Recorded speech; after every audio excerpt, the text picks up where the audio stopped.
नमस्कार। आप देख रहे हैं न्यूज़ 24 सच तक भारत। मैं तनुज सिंह।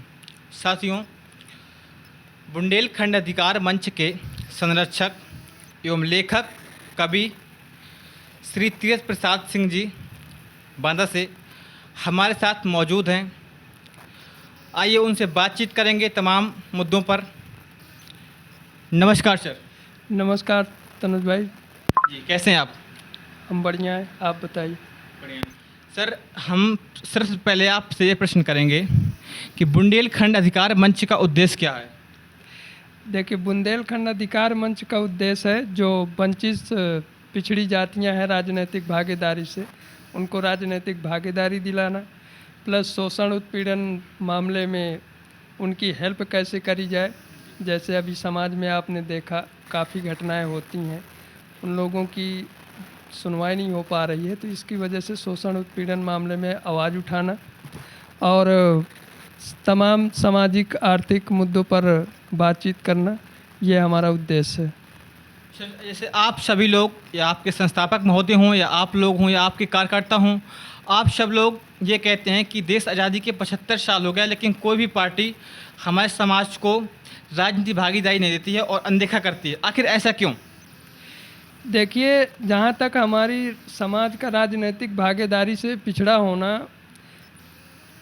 ये किसी से छुपा नहीं है, क्योंकि देश को आज़ाद हुए लगभग 76 साल हो गए और आज तक किसी पूरे उत्तर प्रदेश में आप देख लीजिए एक जिला पंचायत सदस्य नहीं है, कहीं से कोई विधायक नहीं है, कहीं से कोई पूरे देश भर में कोई सांसद नहीं है, पूरे देश भर में कोई विधायक नहीं है।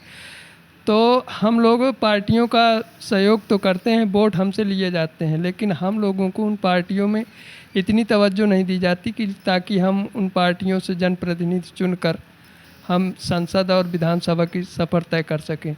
इसका पिछड़ा होने का एक रीज़न और भी है, क्योंकि आपने सुना होगा जो ये 31 अगस्त 1871 क्रिमिनल ट्राइब्स एक्ट, तो इसमें हमें वैसे हम देश आज़ाद तो हो गया था, लेकिन देश आज़ादी के 5 साल बाद हम लोग 1952 में आज़ाद हुए। 31 अगस्त 1952 को आज़ाद हुए। 5 साल तो वैसे हम पिछड़े हैं, इसके बावजूद 5 सालों के अंतर्गत सरकार ने कोई ऐसी व्यवस्था नहीं करी जिनसे हम लोगों को अलग से आरक्षण और या राजनीतिक भागीदारी के लिए पहल करे। तो इसका इन सभी चीज़ों का पिछड़ा होने का कारण है। और जो समाज के लीडर रहे हैं, तो बहुत से समाज में संगठन हैं चलते हैं, लेकिन उन संगठनों के लोगों ने मंत्री सांसद विधायक तक ही सीमित रहे, हालांकि उन्होंने कभी स्वयं राजनीतिक भागीदारी की पहल करने आएंगे। हमारा मेन कहने का मतलब है कि आज तक समाज को राजनीतिक भागीदारी आखिर क्यों नहीं मिली? गलती किसकी है इसमें? देखिए, समाज को राजनीतिक भागीदारी इसलिए नहीं मिली क्योंकि आप देखते हैं कि अगर हम जिला पंचायत बनना चाहते हैं और हम एक जिला पंचायत के पीछे पीछे घूम रहे हैं, तो बताइए वो जिला पंचायत हमको अपने क्षेत्र में कैसे लड़ने देगा। इसी प्रकार हम समाज के लीडर हैं, मुखिया हैं, हम लड़ने की बजाय हम सांसद विधायक के लिए वोट मांग रहे हैं।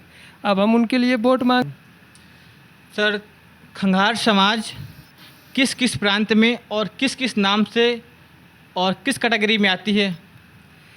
देखिए, खंगार समाज जहाँ तक है, तो जैसे आपका महाराष्ट्र हो गया, गुजरात हो गया, राजस्थान हो गया, छत्तीसगढ़, मध्य प्रदेश, बिहार, उत्तर प्रदेश, इन प्रदेशों में खंगार समाज पाई जाती है, जिनमें से सभी ज़िलों में अलग अलग कहीं ना कहीं सरनेमों से जानी जाती है।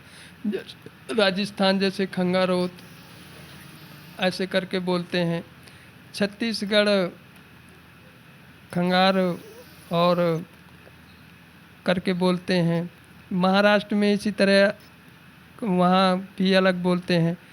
और उत्तर प्रदेश का जहाँ तक सवाल है, तो उत्तर प्रदेश में भी 2 अलग अलग कैटेगरियों में पाई जाती है खंगार। और एक तरफ जाति प्रमाण पत्र जो बनता है वो आधे में आरक नाम से बनता है और आधा जनरल है। और इसी प्रकार यही हाल मध्य प्रदेश का भी है। मध्य प्रदेश में मिर्धा, कनेरिया और खंगार लिखते हैं, वहाँ भी आरक और खंगार अलग अलग कैटेगरी में आते हैं।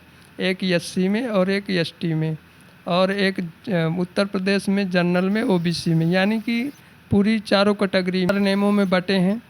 उन सरनेमों में न बटकर एक सरनेम धारण करिए, जिससे कहीं ना कहीं आपकी जनसंख्या तो लोगों के बीच में जाए, लगे कि नहीं ये खंगार समाज है।